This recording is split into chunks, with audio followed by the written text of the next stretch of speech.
Hello everybody, it's week 16 of California history. I'm coming to you from Crescent City, California, because I'm on vacation right now. So I wanted to talk a little bit about chapter 35 and the first part of chapter 36 in your reading. Clearly, our economy has gone through a whole lot of changes and advancement since World War II, but there has been a price to that.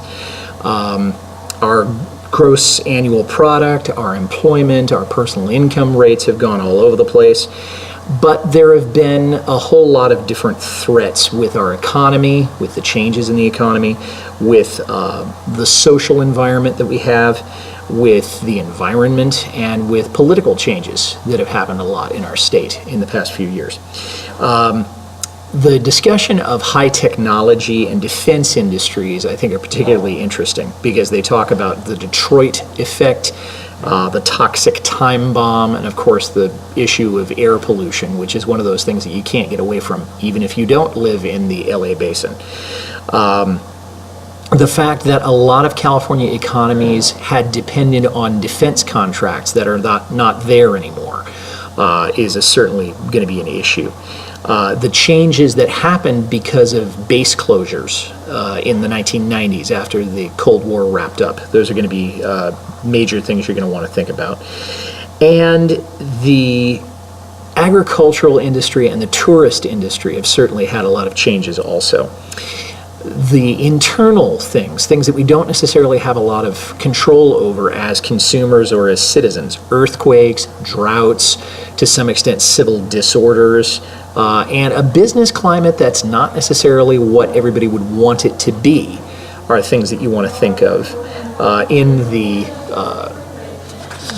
analysis in chapter 35. In chapter 36, which is of course our last chapter in the text, the idea that people are still coming to California, or are they? And is that going to be a problem if they stop coming? The growth and diversity of California brings a whole new set of challenges. And when we get to the end of this chapter, which you'll do next week, there will be the question, are we able to handle those challenges? For right now, we need to look at the nuts and bolts of this.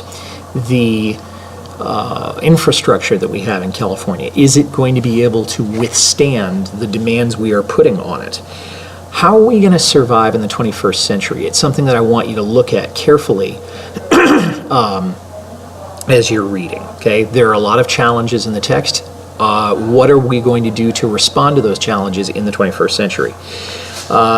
Probably the thing that you're most interested in and that I want you to focus on is the public education system in California.